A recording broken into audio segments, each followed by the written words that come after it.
Stasiun kereta api Kiara Condong, Bandung, Jawa Barat dipadati pemudik dengan tujuan Jawa Tengah dan Jawa Timur. PT Kereta Api Daob 2 Bandung mulai mengoperasikan kereta tambahan Pasundan Lebaran untuk mengangkut 600 penumpang. Sebagian dari pemudik rela menginap di stasiun, mereka adalah para pemudik yang akan pulang kampung dengan tujuan Surabaya. Mereka memilih berangkat pagi agar tidak berdesakan ketika masuk kereta api. Kereta api pertama telah diberangkatkan sejak pukul 5 pagi. PT KAI Daob 2 Bandung memberangkatkan 1.200 lebih penumpang dari stasiun Kiara Condong menuju Surabaya menggunakan 2 kereta. Puncak arus mudik dengan kereta api di stasiun Kiara Condong, Kota Bandung akan terjadi pada H-2 hingga H-1. Upaya kita di dalam meningkatkan layanan terutama dalam menghadapi operasi angkutan lebaran. Jadi kita menambah satu rangkaian kereta api Pasundan Lebaran dari Kiara Condong ke Surabaya Gubernur. Untuk KA Pasundan tambahan Lebaran ini sekitar 636 tempat duduk. Baik, pemirsa, kita lanjutkan kembali dialog kita mudik aman berkereta. Ya, tadi Bapak mengatakan bahwa sekarang ini sebenarnya sudah cukup aman dan kondusif buat para penumpang ya di stasiun-stasiun, terutama stasiun-stasiun besar. Nah, tapi ada yang dikeluhkan juga Pak tadi, misalnya ramai penumpangnya. Nah, ada pernah diketahui tidak Pak, ini jumlah penumpang yang ramai ini karena apa? Karena ada penumpukan penumpang atau mungkin sebenarnya mereka ada mungkin kendala-kendala tertentu? Iya, khususnya di Senen, stasiun Senen, ini memang keberangkatan kereta yang berhimpitan atau yang berdekatan ini memang sangat riskan, sangat rawan. Karena bisa jadi kalau kedatangan kereta bakal atau kereta yang mau mengangkut ini telat, maka satu itu akan tertunda sehingga satu dengan yang lainnya akan berhimpitan. Memang sudah kita bagi dengan zona 1, zona 2, zona 3, di mana yang terakhir ini akan zona 1 akan masuk langsung boarding, tetapi bahwa akan terjadi pemampatan penumpang atau penumpang banyak yang di situ itu bisa kemungkinan. Hanya saja tadi saya katakan kalau boleh diizinkan saya menyampaikan kepada para penumpang. Diizinkan Pak? Iya, ini penumpang ini kan semuanya sebenarnya untuk kereta api jarak jauh ini semua sudah mendapat tiket. Dan di tiket itu sudah tertera bangkunya nomor berapa, keretanya yang mana, jamnya ada.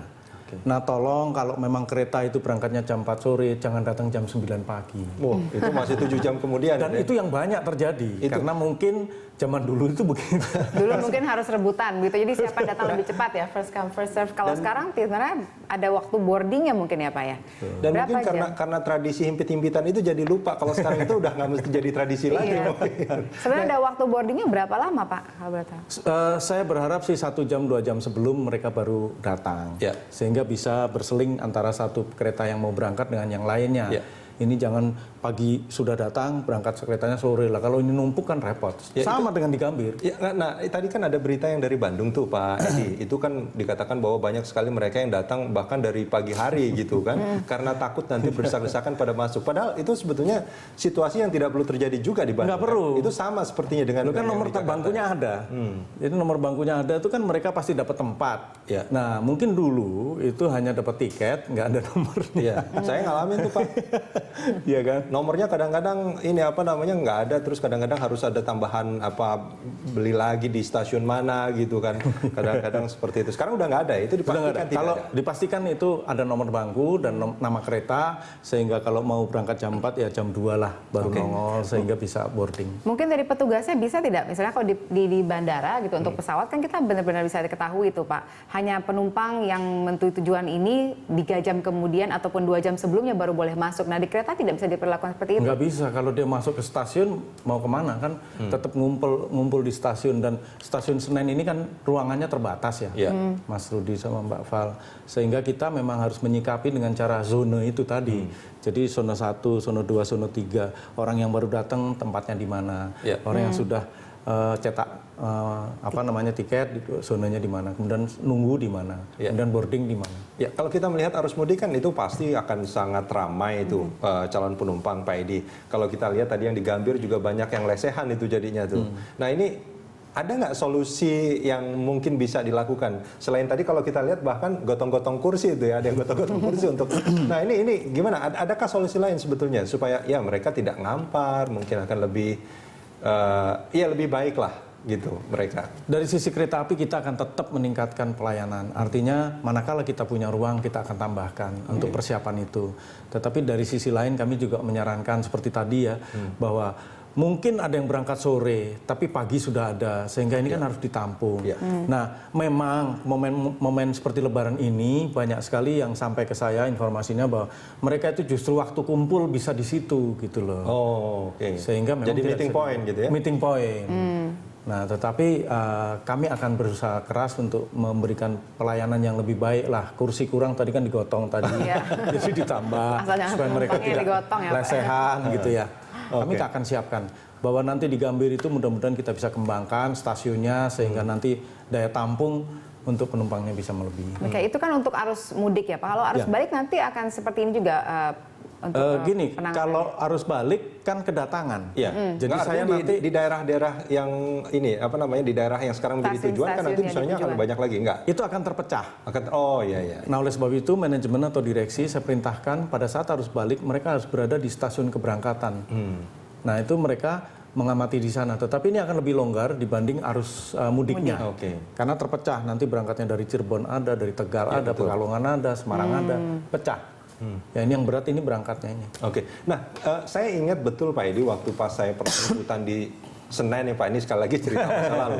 Ini ketika penumpang banyak sekali gitu ya, mungkin untuk menghibur, mungkin mereka kan kalau nunggu gitu aja kan mungkin juga bosan gitu. Ada hiburan-hiburan biasanya. Nah, ini sekarang bahkan seingat saya dulu kepala stasiunnya ikut menghibur gitu, karaoke gitu atau gimana gitu. Nah, ini apakah ada apa namanya?